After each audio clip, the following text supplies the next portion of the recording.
Monica Bodierski here. How are you doing? I am going to give you a Grand Tableau few videos, but first I wanted to say have yourselves a wonderful Yule holiday season and Solstice. This time of year is, I can't even believe this. On the 21st, we're already going to have days that are longer and the light is coming back. What a wonderful reset button, and looking forward to 2022. Thank you so much for your support all year long with these videos and with the House of Shadows, Lenormand, the Shadowland Tarot, and of course the recently released Shadowland Lenormand and the Bat's Blood Ink Oracle. Thank you so much. You're the reason I make these videos. Your support, your comments, and subscribing keeps me, making these. And it's so nice that people are appreciative. It's so nice that you take the time to watch and leave comments and engage with other people leaving those comments. So thank you again. Can't thank you enough.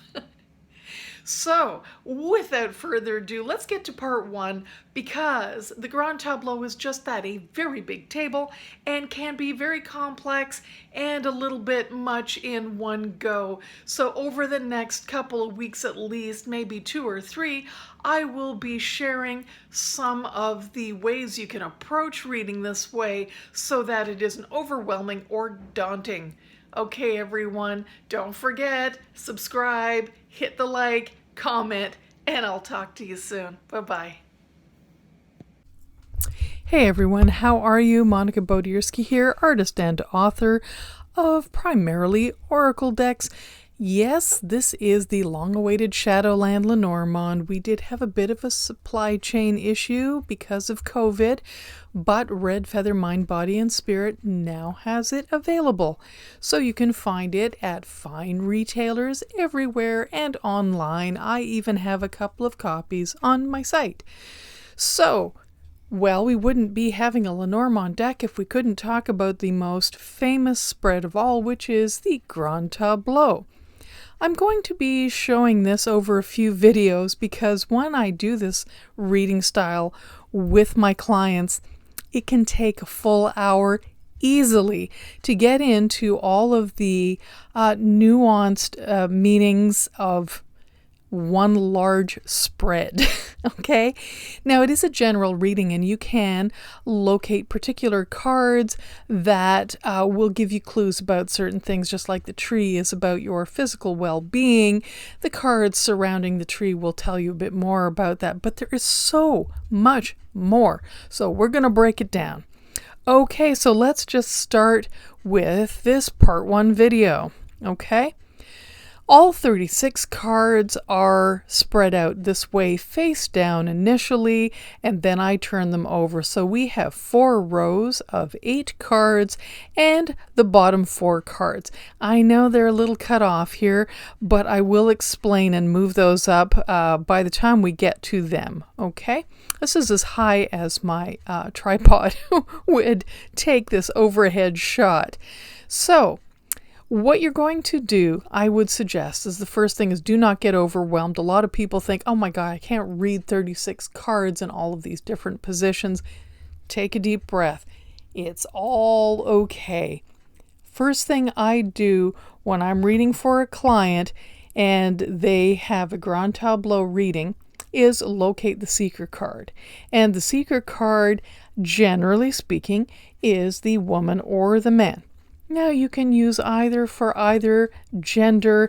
Even if you're completely non-binary, you can still use either the woman or the man card. Don't forget, this system came around 1799 to the 1840s as far as imagery, so they were a little more conservative in gender identification at the time.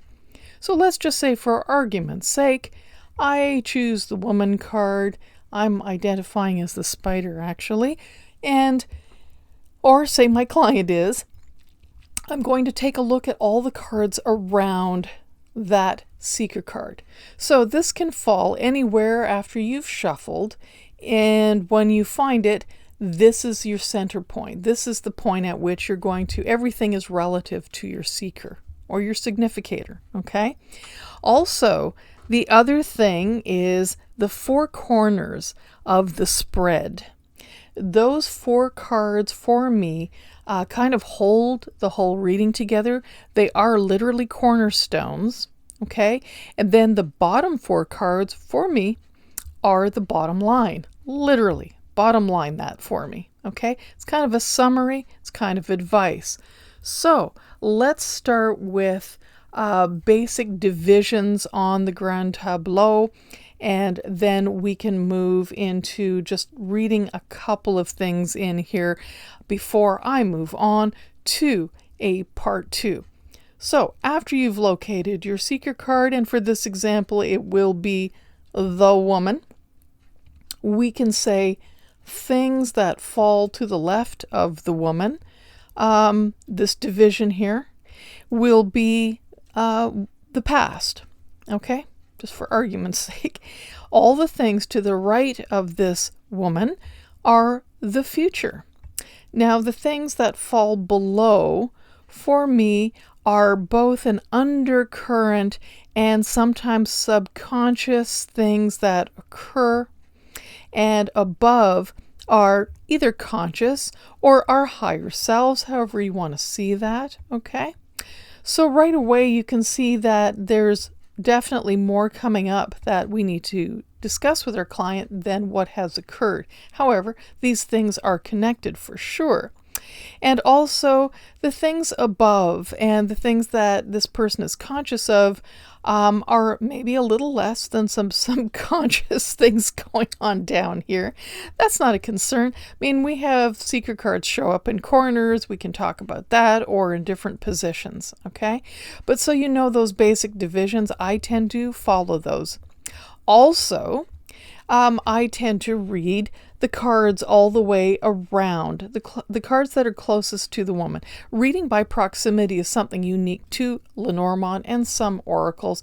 Generally speaking, that occurs in a spread. So you can just consider this a large spread, and tarot's smaller cards are also read by proximity. We just generally refer to it as a context of having several cards together.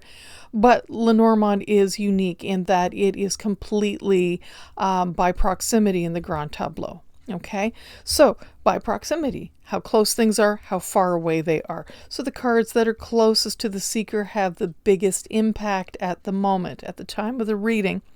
And the things that are furthest away have the least impact. Okay. However, those four cornerstones are holding this reading together and often will give you a clue about the theme or the concerns of a client or yourself, and very succinctly, I might add. So I would start by looking at the things that are surrounding the seeker card. And I would also look at things that are in the past and things that are in the future. And I might say, okay, let's start really simply here. To the left are these two cards of the past, okay? Something that has ended, and probably being in a position of authority has ended for this person. Ahead, a bit of an impasse. Mountains can be very difficult unless you tend to go right through them, like my little guy, the direct route. Social networking, loyalty, news of something ending. It doesn't seem really positive to end on the scythe. Often the scythe is a very abrupt ending. So news of an abrupt ending. And yet we had this sort of, it started with an ending in the past of this position of authority. So that's kind of an interesting thing to look at, and that is generally where I start. Okay, this whole horizontal line. The thing to remember is with Lenormand cards, it is easier, rather than memorizing all of the meanings of the card, to just hold on to a keyword or two. One, if you can manage, although that takes a little practice, and sentence build so that you have a full narrative starting. Okay, so for example, I already did that. If I had just left this as a keyword, it would be ending, authority, blockage, community, loyalty message ending, okay, in its bare form. But we can sort of expand on that to create a narrative, okay? Say that something has ended and possibly something that you'd hoped would continue, you being in a position of authority, or perhaps even your boss. Their job has ended somehow. This is affecting you moving forward as a bit of an impasse and a blockage. Okay, but your peers and through social networking and loyalty is going to bring good news of something ending. Okay, why am I seeing good news and loyalty and network and then ending? Other people might say that that is something that could be quite potentially negative. And the way to get around that is to not be so completely fixed, but to remain flexible and take notes about that first line, okay? Because it is going to shift a little as you pick up clues all the way through this reading. Sleuthing, you say? Did I mention how much I love a mystery? Those of you who like figuring things out and like mystery, you will do very well with this kind of a reading, okay? Just don't get overwhelmed by it all. We're taking it one line at a time, one card at a time. So the next thing I would do from there is the vertical line. Okay, so what is above? Something that you're conscious of, maybe the little things that bother you, maybe there's gossip going on. That's why there's a cage there, okay? Things that perhaps are in your subconscious, you may not really be aware of, or you're not bringing them to the forefront of your thinking. You kind of know they're there. To me, this very ambiguous kind of underwater soup down here sometimes, honestly. So there's the stork, which is kind of birth and starting over again, as you can see, potentially moving, and a man. Okay, so how would I read that? I would read that, generally speaking, some people read bottom to top, some top to bottom. I tend to read top to bottom and left to right. So I would say that there are some things that are gossipy things that are concerning you and maybe make you want to transfer, because I'm already getting the vibe that this is about work, okay? And it's making you want to transfer, go to another department, but there's maybe a concern about a gentleman. Was that the boss that I may have been suggesting? Was that somebody else? Well, from there, to get clear on this so far, I would look at the cornerstones and I would say, it involves matters of the heart. Generally speaking, for me, this is romantic. We have the ring, which is about commitment, partnership, and can be about marriage. We have the moon, which is about your career and how you were viewed by your peers, your professional reputation. And we have the brooms, which is about clearing out. Interesting clues. For me, the cornerstone here seems to be, I don't know, it could be about work and love. You love your work and career, but you got to clean something out. But you know what? I'm getting this real feeling, and this is where your gut feeling comes into play, that this matter of the heart is on one side of this equation, and something that has happened in work that you need to clear out, or it's going to affect your reputation, is cropping up over here. To me, this almost seems like an opposition of sorts that is holding this whole reading together. So it could be about a romantic relationship, partnership, and work, those two major concerns. Okay, I think we're going to stop there. If you want, if you get your cards and you do the same layout or spread, you can follow along with me and give it a practice, see what kind of interpretations you come up, what kind of sentence building you have going on. And the next video, we're going to start to take a look at other positions in the Grand Tableau. Okay, everyone, thank you for watching. Don't forget to comment. Remember to subscribe. You know, I always forget to tell you this at the beginning of the video. Have yourselves a wonderful week. Enjoy Lenormand. It is not the little sister of tarot. It is a magnificent system all on its own. Thank you so much. Bye-bye.